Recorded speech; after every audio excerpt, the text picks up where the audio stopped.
Hello and welcome aboard another episode of the Gallant Says podcast, which airs weekdays around 6 o'clock Central Time until about 6:30 Central Time on youtube.com/Paul Gallant and twitch.tv/Gallant Says. You can also get it wherever you get your podcasts, Apple Podcasts, Google Podcasts, Spotify, Stitcher, and SoundCloud. The next day, we are recording on May 2nd of 2023.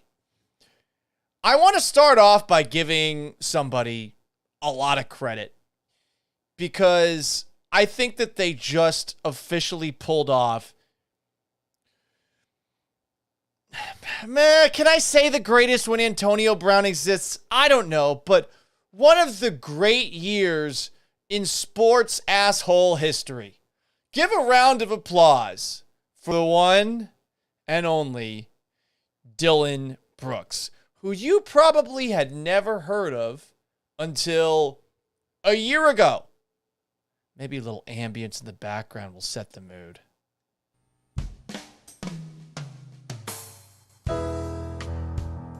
Brooks in Game 2 of the 2022 Western Conference Finals, almost a year ago today, was given a flagrant 2 after chasing down Golden State Warriors player Gary Payton, hitting him in the head when he was in the air while going up for a fast break layup. Payton fell, fractured his left elbow, and Brooks was suspended for Game 3 of the series. The Grizzlies would go on to lose that series in 6 games. In December of 2022, December 17th, Dillon Brooks had a nice moment offensively. You would think, okay, this is a guy who can actually score a little bit. But let's fast forward to February 2nd. Brooks was assessed a flagrant 2 foul and ejected for punching Cleveland Cavaliers player Donovan Mitchell in the groin. Oh, something he's pretty familiar with. He was suspended without pay. March 4th, he was suspended 1 game without pay for his 16th technical foul of the season. March 17th, he was fined $35,000 by the league after he shoved the cameraman to the floor during a game 2 games earlier against the Miami Heat.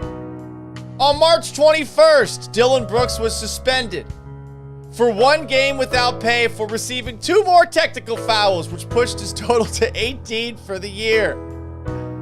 And then, of course, we have everything that has happened over the course of the last week or so.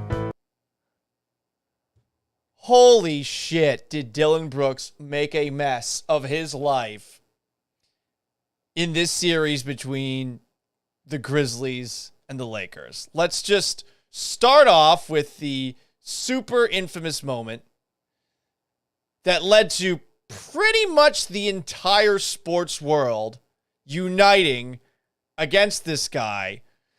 It's not that he's just dressed like an asshole in this moment right here that you're about to see on your screen, twitch.tv/Gallant Says, youtube.com/Paul Gallant for those listening in podcast form. He is wearing these white sunglasses that look absolutely preposterous. Remember, he is in a locker room. Here are the comments that started off his very, very shitty last 10 days or so. And when they started making a run. There are some people, Lakers are making that run, they get it to 14. You and LeBron have that exchange. There are people out there that say maybe you shouldn't do that with one of the better players in the game. What were you thinking? I don't care. He's old. You know what I mean? I was waiting for that. I was expecting him to do that Game 4, Game 5. He wanted to say something when I got my 4th foul. He should have been saying that earlier on. But, I poke bears. I don't respect no one until they come and give me 40. Oh my God, Jesus Christ. So many fucking stupid things along the way in that statement, no? I mean, so many fucking dumb things. I mean, let's just start off saying that LeBron's old. LeBron is a lot of things. Fake, lies a lot for no reason. But you can't say that guy who's got a lot of, doesn't have much tread left on the tires. Is that how the tire reference works? That fucking guy's been one of the best players in basketball history for pretty much the entire time he's been in the league. He's still a damn good player.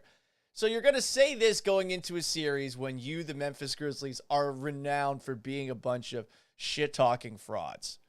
So you say this. You go on a little bit later to say, I poke bears. Should you poke a bear? When has it ever been a good idea to poke a bear? Panda bear? With a bamboo stick? Maybe. Poking an actual bear. That's fucking dumb. And I think he realizes that antagonizing someone like LeBron James is going to lead to the ultimate sad reversal of fortunes. Brooks said, until you get 40 on me, you can't talk.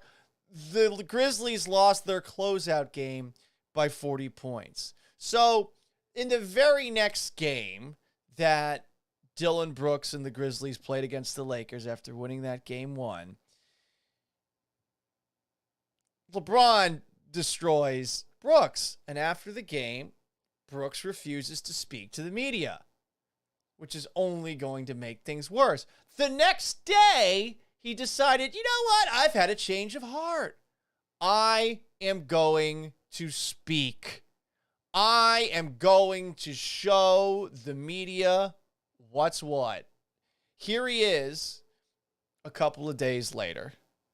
You've been dealing with this for the past few years. What is this? What do you mean by that? The media making me a villain, the fans making me a villain, and then that just creates a whole different persona on me. So now you think I intended to hit LeBron James in the nuts. I'm playing basketball, a basketball player. So if I intended, and that's whatever is in the flagrant 2 category of having a flagrant 2, and you think I did that, that means you think I'm that type of person. And that's why I don't rate Mark Taylor at all. Okay, well, look, there's a lot of other reporters not named Mark Taylor. And burying the lead a little bit here, sorry, got lost in the shuffle with all of the track record I wrote off. He's saying the media is creating his actions. Dude, if you got an entire Wikipedia write-up of all the dumb stuff you've done, antagonistic stuff that you've done, might not be a media thing. This might be an everybody thinks you're an a-hole thing because of the actions that you did.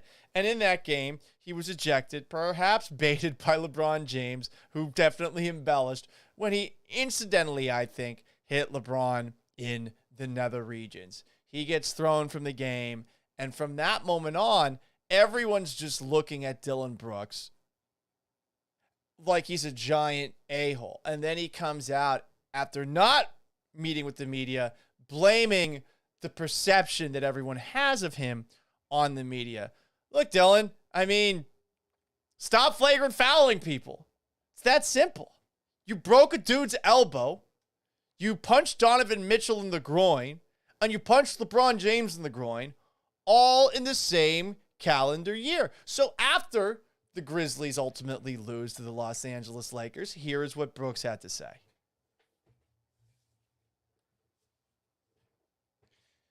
Hang on a second. We're going to have to figure out some things when it comes to playing audio off of this mixer board. But here we go. One more time. Here's Dillon Brooks. Do you regret making those comments after game 2? No. That's who I am. I don't regret it. I'm a competitor. I compete. I don't think it got LeBron geeked up. Is he back in the playoffs? Let's pause. You don't think it got LeBron geeked up? Okay. Okay, bro. Whatever you got to tell yourself.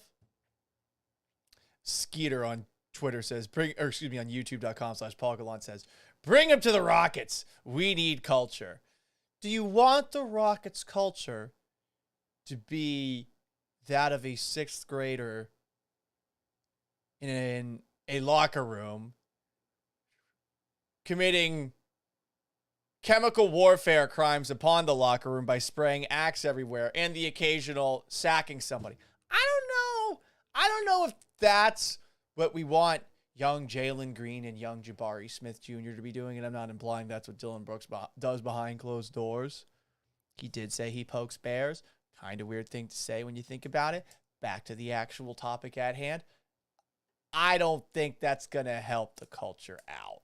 I don't, So anyway, Dillon Brooks has had a rough day to wrap up this pretty crazy calendar year. Shams Charania of Yahoo Sports reported earlier today that, quote, the Memphis Grizzlies have informed pending unrestricted free agent Dillon Brooks that he will not be brought back under any circumstances. Jesus. I mean, that's a little harsh, no? Way harsh, Ty. Under any circumstances. And I think a lot of it had to do with everything that he did in this series, but also all of his actions over the course of the past calendar year. No one likes him. The Grizzlies have a bad reputation across the NBA. I mean, I guess the one thing that you maybe could argue is that good for Ja Morant in a year where he's flashing a pea shooter at a nightclub. I'm not talking about his peen. I'm talking about a tiny little gun. And on top of that, an incident where he allegedly punched the shit out of a teenager and then decided to go inside his house, come back out with a gun after he confronted him, this teenager, in a game of pickup basketball for some reason. Dillon Brooks is now overshadowing Ja Morant. Honestly, that's great teamwork, but I think we're now at a moment in time for Dillon Brooks where he's going to be persona non grata. Some team's going to sign him. I hope to God it's not the Houston Rockets, because this guy's just a massive asshole. And there's a lot of people like that in life, and maybe you want one of them on your team, but what's the one redeeming quality Dillon Brooks brings to the table? Because here's what makes matters even worse. He wanted a bigger role on offense, and he's not good at offense. He was mad about his role, saying, I was just there to 3-and-D, shoot and play defense. I got way more to my game than that. Well, yeah, the flagrants are an interesting dynamic of your game, but like, what else? What else are you bringing to the table? Not a whole lot. So there you go, everybody. That is Dillon Brooks wrapping up one of the great asshole years in sports history. Speaking of assholes, I thought it would be appropriate to transition into talking about the Met Gala, which took place last night. The Met Gala is peak United States in 2023. It's expensive attention whoredom with far too much actual interest in it from people who didn't even get to go because they can't go and will never get to go. If you like fashion, okay, great. Many would argue I like fashion. I do appear to be quite the metrosexual. Some would argue I'm gay. But I have zero interest in this fucking show. Because it would be one thing if people were wearing cool stuff. But when you have assholes like Jared Leto wearing essentially a cat suit. Look at this. If you're watching twitch.tv/Gallant says youtube.com/Paul Gallant. He dressed up like a mascot cat. Why? There was supposed to be a theme and homage to the guy who took over for Coco de Chanel, who was a renowned Nazi slut. Seriously, look it up. She banged Nazis. Gotta do what you gotta do, am I right? Anyway, what you have right here is an actor dressed as a cat. You also had another person dressed as a cat. Look at what this gal did to her nose. You can see right here that she gave herself a cat nose. I don't know who this is. I don't know what they're trying to do. But this is just an asshole off. I'm sorry to throw this word around so much, but this is an event for super rich people to, I guess, meet with one another, mingle with one another, or to just have people take pictures of them. It's a weird, over-the-top costume party. Maybe you're wondering right now, what the hell is the Met Gala? The Met Gala, or Met Ball, formerly called the Costume Institute Gala, or the Costume Institute Benefit, is an annual fundraising gala held for the benefit of the Metropolitan Museum of Art's Costume Institute in New York City. Jesus, that's a long title. The Met Gala is popularly regarded as the world's most prestigious and glamorous fashion event and is known as fashion's biggest night. An invitation is highly sought after. Personalities who are perceived to be contemporaneously relevant to society. Oh my God, what a douchey sentence. Famous people, you could just say that. Among various professional spheres. Various professionals, just say famous people. Are invited to attend the Met Gala, organized by the fashion magazine Vogue. It's held the first Monday of May on the Upper East Side of Manhattan. Many of the attendees are depicted on the covers and pages of Vogue. Each year's event celebrates the specific theme of that year's Costume Institute exhibition, which sets the tone for the formal attire of the night. What was the tone last year with AOC? Tax the rich for the thing that cost $35,000 to go to? She pulled it off. She looks good. Gotta say it. If you argue with that, I don't know what to tell you. She does look good, but it's a hard-o move. Classic politician. Classic attention horse.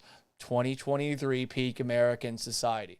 Going to one of these things, dressing unironically like an asshole, and I don't know, I guess growing art, growing fashion. It's kind of funny that when Trey Parker and Matt Stone, the co-creators of South Park, went to the Oscars when South Park Bigger, Badder, and Uncut was released. I think they were there for a couple of their musical numbers, and they went there on acid and dressed up in cocktail dresses to make a joke of the entire thing. It's amazing that no one that is in this world goes into this ironically, unless that's what Jared Leto was trying to do. But it is just a weird event, and I need to know more about it. So the theme for this year is Karl Lagerfeld, a line of beauty. Who the fuck is that? He is the guy who took over. I looked up his background and I was like, what are the odds this guy has some skeleton old closet? And guess what?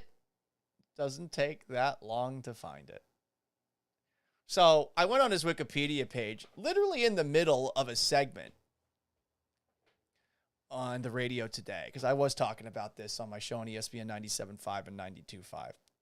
Lagerfeld was born on September 10th of 1933 in Hamburg, Germany, to Elisabeth Niepalmann and businessman Otto Lagerfeld. They owned a company that produced and imported evaporated milk. So, 1933.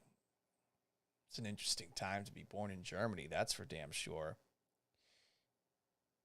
Interestingly, the next paragraph reads, Lagerfeld was known to misrepresent his birth year, claiming to be younger than his actual age. I wonder why. Would you want to be a 12-year-old survivor of World War II living in Germany when your parents may or may not have had Nazi ties? And would you maybe claim that you were born to somebody from Sweden and another woman by the name of Elizabeth of Germany? Would that potentially raise some red flags? And I guess something that just about everyone was a part of in Germany in the 1930s and 40s, but you will not be surprised to find out that per an autobiography that was done of Karl Lagerfeld, his parents were in the Nazi Party. His dad was in it from 1933 to 1945. And in the biography that was made of him, Lagerfeld claims, even though he was 11 at the end of the war, that he wasn't aware of his parents' political leanings. And I guess he wasn't actually in the Hitler Youth. I guess that was never able to be proven. You would think that a young person growing up in Germany, based off of stereotypes alone, would probably be in the Hitler Youth. But this guy is proof that America is a land of opportunity. You can come to the United States as an ex-Nazi and you can make the world your oyster. You can do it. So a shout out to Karl Lagerfeld, and much like everybody at the Met Gala, I wanted to honor his memory. I did. I think it's important to honor the memory of relevant people. There's a really funny paragraph as well that's on jewishinsandiego.org, and it talks about Lagerfeld's greatest contribution to the Chanel brand. Get a load of this. Lagerfeld's greatest service was his ability to erase the negative associations with Chanel, including the founder's anti-Semitism. How do you do that? In fact, his contributions to the brand's aesthetic and ethos was so extensive that his work often eclipsed that of Coco Chanel herself. Wait, but what did he do? Many books written about the Chanel collections over the years often overlook the early years pre-Lagerfeld. Indeed, it was only in recent years that the depths of Chanel's involvement in Nazism has come to light.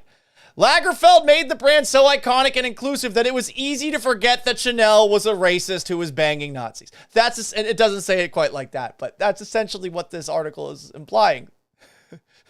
Well, he was after her and people forgot about her. What a contribution that was. My God. Bad. Sports Hulk is claiming breaking. Dillon Brooks just signed with the Chinese team. Wouldn't be someone over there next. All right, something took place a week ago, and I wanted to do this on the show, and I'll be honest, for those who are tuning in live right now, I had been lazy over the course of the past week, but you might have seen that Tucker Carlson and his time at Fox News has come to an end. It does seem like he was pushed out. Who pushed him out specifically, I'm not sure. I've read a bunch of rumors, and I'm not going to pretend to know about said rumors. But I did want to share something with you that not everyone has seen. And you're going to be able to see this right now. Twitch.tv/Gallant says, YouTube.com/Paul Gallant. I once was on the Tucker Carlson show. I wasn't brought on as a guest. I was brought on as a prop by old Tucker. In case you've never seen this before, here you go. Paul Gallant's appearance on the Tucker Carlson show. Last month, a radio show host in Seattle called Paul Gallant mocked reports that his city was descending into chaos. These were peaceful protests, he suggested. On Twitter, Gallant reported that he saw, quote, no burning, pillaging, or deaths. Of course, those things were happening. They existed. We show you tape of it at the time. But Gallant pretended otherwise. We don't know why. We'd have to assume because he thought it would help his team. Then the rioters showed up in the building where he lives, in his apartment building, and they destroyed the Starbucks downstairs. And that scared him. Now Gallant says he's buying a gun. It turns out it's not so easy to lie about violence when it's aimed at you. Now, we're going to do a whole episode talking about what actually happened that day, because I've yet to actually share my entire side of the story. There's a lot of extra context to it and a lot of extra video that I have. I'll just say that I was advised by certain folks to not say anything about what I went through that day. I'm still pissed off about that, but that's neither here nor there. You got to move on. You can't remain bitter for your entire life. Here's what I got to say about Tucker leaving Fox News. He is going to get bigger by leaving traditional news media. He will. And either you're ecstatic about that or you're pissed off about that. It really depends on whether or not you like him. I don't really have a strong opinion on him. I think a lot of people are of the belief that I would hate Tucker Carlson. And I hate the way that he covered that story. I feel like he had a very, very easy outlet to get specifically in touch with me through a guest that he had on his show. The very next segment, that guy was my coworker. And we talked often about our thoughts on the city of Seattle. I was kind of frustrated with others who I'm close with who thought it was great that I made it on the show. No, my reputation got slandered. I was getting death threats, whatever. I don't want to focus on that, though. I feel like when it comes to the actual people that do television news with a heavy dose of opinions, sadly, Tucker's not the worst. I'll admit, I've watched the show a few more times than I care to admit. A lot of it has to do with the fact that whenever I go to visit my dad's watching the show. I sit back and I'm generally on my phone, but sitting in the room drinking a glass of wine while my dad gets super into it. Every now and then he does say something interesting. There are things he says that are inflammatory by nature that are, I think, designed to pander to the audience that is watching his television show. But that is a show that was very successful. A show that, for most people, was watched by people that are, 40s, 50s, 60s. Now there's a vacuum on that network. Who knows who's going to step in? It's not going to be the same. It's just not. It takes a really long time to build up that level of trust. Bill O'Reilly was the guy before. Then it was Tucker Carlson. Who's going to be next? I don't know. I don't really care on that front. I just know that even if he's leaving this ratings behemoth and has legal stuff that he has to navigate through to go do his own thing or get paid for better or worse, I think a lot of people are going to be willing to sign up for whatever he does next. So if you're upset that Fox pushed him out, this is going to work out for you. You're going to get unfiltered Tucker Carlson. We actually saw an unfiltered version of Tucker Carlson on his very own Twitter account. And in case you haven't seen that video, and I know some people are going to get pissed at this, look, I'm just being a week behind the current events of the day. Anyway, let me play this video right now. Twitch.tv/Gallant says, YouTube.com/Paul Gallant. Good evening, it's Tucker Carlson. One of the first things you realize when you step outside the noise for a few days is how many genuinely nice people there are in this country. Kind and decent people, people who really care about what's true, and a bunch of hilarious people also, a lot of those. It's got to be the majority of the population, even now. So that's heartening. The other thing you notice when you take a little time off is how unbelievably stupid most of the debates you see on television are. They're completely irrelevant. They mean nothing. In 5 years, we won't even remember that we had them. We'll pause for a second here. He is right. If you watch any debate on television, and I'm not just talking about between pundits, because who gives a fuck about those?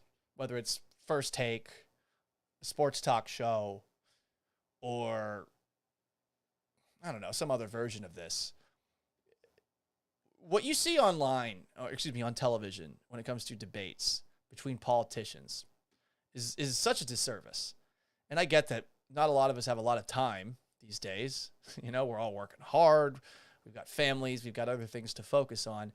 You're probably not going out of your way to research everything that's going on in the news so that you can be the best voter that you can be, I don't know that many people are doing that. So you're looking for ways to watch content that's short, sweet, and concise. But when you watch a televised presidential debate or political debate, you will notice that there's no way that anyone can possibly expand or have a conversation about the things that they are trying to do. It's just not possible if you're being held to 60 seconds or less. It's one of the reasons I don't like television as a whole. It's one of the reasons TV, you can't expand on thoughts. You can't. All you can do is say something quickly, which leads to platitudes and pandering and bullshit. So, yeah, a lot of these television debates are just fucking awful. It's frustrating. So he's not wrong in highlighting that. Anyway, this was Tucker Carlson continued on his little Twitter spiel. Trust me, as someone who's participated. And yet at the same time, and this is the amazing thing, the undeniably big topics, the ones that will define our future, get virtually no discussion at all. War, civil liberties, emerging science, demographic change, corporate power, natural resources. When was the last time you heard a legitimate debate about any of those issues? It's been a long time. Debates like that are not permitted in American media. Both political have reached consensus on what benefits them, and they actively collude to shut down any conversation about it. And pause again. Again, let's just try to look at this from a fair perspective, because I know some people are going to watch him and say, fuck that guy. I don't blame you. I mean, I've had my own thoughts from time to time of fuck that guy because of the way that he portrayed me in that story. But doesn't it make sense? Doesn't it make sense that perhaps news stations with corporate interests that are being paid advertising dollars would perhaps be slanted in specific ways to steer away from things that would bother the advertisers or bother people that are higher up on a political totem pole? And it's one of the many reasons that I think that when Tucker leaves Fox News, now that he actually is gone from Fox News, once he figures out what the hell he's doing, he is going to be more watched than he was before. Because I think more and more people are getting sick and tired of, let alone commercials being rammed down their throats, but basically the news that we are presented every single day. I've been reading this book called Hate Incorporated. It has a picture of Sean Hannity and Rachel Maddow on the cover. And it's been rather illuminating, written by Matthew Taibbi. Maybe some of you guys think he's a hack. It does seem like today everyone has to have a specific opinion one way or the other on a journalist who is supposed to be independent. Most people, I think, are going to look at a journalist, and if he's saying things that go against their team, they're probably going to think that person's bad. But this book has been really interesting in just highlighting the way that news media works. And news media does work in a way where it's obviously meant to play off of your fears and also to play off of your emotions, specifically your anger. A fresh slab of juicy meat is going to be thrown out on your table. You're going to eat that shit so quick. And once that meat is gone, you know what happens? You don't even know. You don't even know what was in the meat.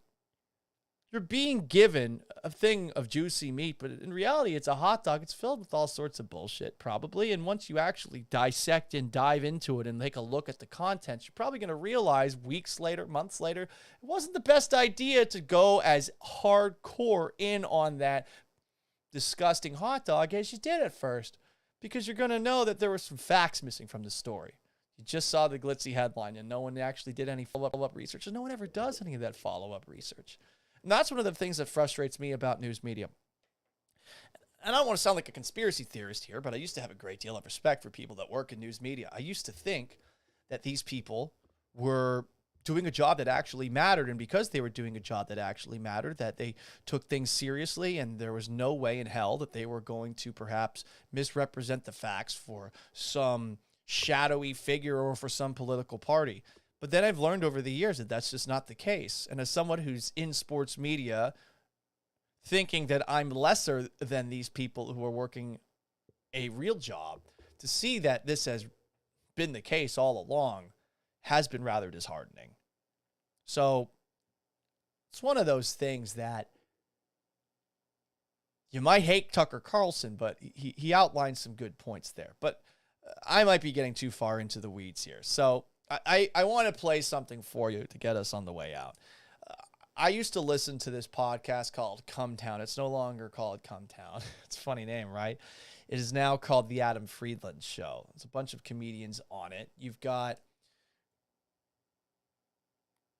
used to have Nick Stavros on it.